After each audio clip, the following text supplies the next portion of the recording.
Thiruvananthapuram സെൻട്രലിൽ BJP. സ്ഥാനാർത്ഥിയാകാനുള്ള നീക്കത്തിൽ നിന്ന് V. Surendran Pillai പിന്മാറി എന്ന വാർത്തയാണ്. പാർട്ടി ചിഹ്നത്തിൽ മത്സരിക്കണമെന്ന ബി.ജെ.പി. നിർദ്ദേശം സ്വീകാര്യമല്ലെന്നാണ് സുരേന്ദ്രൻ പിള്ള പറയുന്നത്. ബി.ജെ.പി. സിറ്റി ജില്ലാ president Karamana Jayan Thiruvananthapuram സെൻട്രലിൽ സ്ഥാനാർത്ഥിയാകും.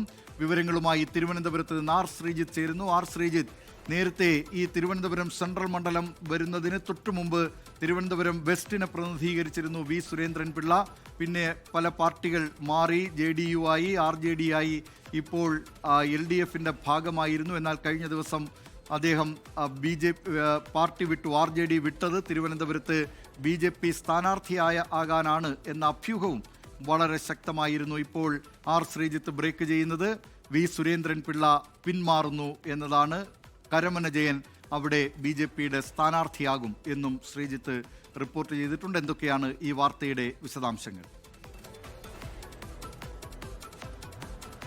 Dileep, Thiruvananthapuram സെൻട്രലിലെ BJP LDF സ്ഥാനാർത്ഥികളെ സംബന്ധിച്ച് അനിശ്ചിതത്വം തുടരുകയായിരുന്നു. BJP ആ സീറ്റ് ഒഴിച്ചിട്ടാണ് രണ്ട് ഘട്ട സ്ഥാനാർത്ഥി പട്ടികയും പ്രഖ്യാപിച്ചത്. BJP തിരുവനന്തപുരം സെൻട്രൽ മണ്ഡലത്തിലേക്ക് പരിഗണിച്ചിരുന്നത് മുൻ മന്ത്രിയും RJDയുടെ സംസ്ഥാന വൈസ് പ്രസിഡന്റുമായ വി. സുരേന്ദ്രൻപിള്ളയായിരുന്നു.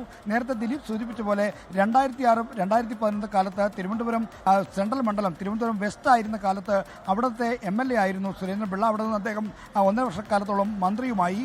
അപ്രതീക്ഷിതമായി സ്ഥാനാർത്ഥിയായ സുരേന്ദ്രൻപിള്ളയുടെ വിജയവും മന്ത്രിസ്ഥാനവും ഒക്കെ അന്ന് വലിയ തോതിൽ ചർച്ച ചെയ്യപ്പെട്ടിരുന്നു. സുരേന്ദ്രൻപിള്ളയെ RJDയിൽ അതൃപ്തനായതുകൊണ്ട് അദ്ദേഹത്തെ BJPയിൽ എത്തിച്ച് അവിടെ സ്ഥാനാർത്ഥിയാക്കാമെന്നായിരുന്നു BJP നേതൃത്വത്തിന് ശ്രമം.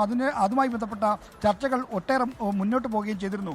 എന്നാൽ BJP ചിഹ്നത്തിൽ തന്നെ മത്സരിക്കണം എന്നുള്ള നിർബന്ധം സുരേന്ദ്രൻപിള്ളയോട് BJP നേതൃത്വം പ്രകടിപ്പിച്ചു. മാത്രമല്ല, ഘടകകക്ഷിയായി വരാനായിരുന്നു സുരേന്ദ്രൻപിള്ളയ്ക്ക് താല്പര്യം. എന്നാൽ ഈ ഒരു തർക്കത്തിൽ തീരുമാനമാകാത്തതുകൊണ്ടും മാത്രമല്ല, ഇത്രയും കാലം ഇടതുപക്ഷത്ത് നിന്ന ശേഷം ഇനി BJP പക്ഷത്തേക്ക് മാറുന്നതിലുള്ള ബുദ്ധിമുട്ടും കാരണം സുരേന്ദ്രപിള്ള പിന്മാറുകയായിരുന്നു. അങ്ങനെയാണ് BJP തിരുവനന്തപുരം സിറ്റി ജില്ലാ പ്രസിഡന്റ് കരമന ജയനെ അവിടെ സ്ഥാനാർത്ഥിയായി പ്രഖ്യാപിക്കാനുള്ള ധാരണ BJPയിലായത്. ഇന്ന് പുറത്തുവരുന്ന മൂന്നാം ഘട്ട BJPയുടെ സ്ഥാനാർത്ഥി പട്ടികയിൽ ഈ തിരുവനന്തപുരം സെൻട്രൽ സീറ്റിൽ കരമന ജയനെ പ്രഖ്യാപിച്ചുകൊണ്ടുള്ള തീരുമാനം വരുമെന്നാണ് നമുക്ക് BJP വൃത്തങ്ങളിൽ നിന്ന് അറിയാൻ കഴിയുന്നത്. എന്നാൽ ഇപ്പോഴും തിരുവനന്തപുരം സെൻട്രൽ മണ്ഡലത്തിലെ LDF സ്ഥാനാർത്ഥി സംബന്ധിച്ച് അനിശ്ചിതത്വം തുടരുകയാണ്. സ്ഥാനാർത്ഥി പ്രഖ്യാപനം നടത്താതെ ജനാധിപത്യ കേരള കോൺഗ്രസ് ഒളിച്ചു കളിക്കുന്നുവെന്ന ആക്ഷേപമാണ് എന്ന ആരോപണമാണ് CPIMന്റെ പ്രാദേശിക നേതാക്കൾ ഉന്നയിക്കുന്നത്. അത് സംസ്ഥാന നേതൃത്വത്തെ അവർ അറിയിച്ചു കഴിഞ്ഞു. എത്രയും പെട്ടെന്ന് സ്ഥാനാർത്ഥിയെ പ്രഖ്യാപിക്കണമെന്ന നിർദ്ദേശം പാലിക്കാത്തതിൽ CPIMന് എതിർപ്പുണ്ട്. ലോകത്തെവിടെയായാലും ഏത് സമയത്തും 24 വാർത്തകളും ഓഗ്മെന്റഡ് റിയാലിറ്റി പാക്കേജുകളും എക്സ്പ്ലെയിനറുകളും വിശദമായി കാണാൻ ഞങ്ങളുടെ YouTube ചാനൽ നിങ്ങൾക്ക് സബ്സ്ക്രൈബ് ചെയ്യാം.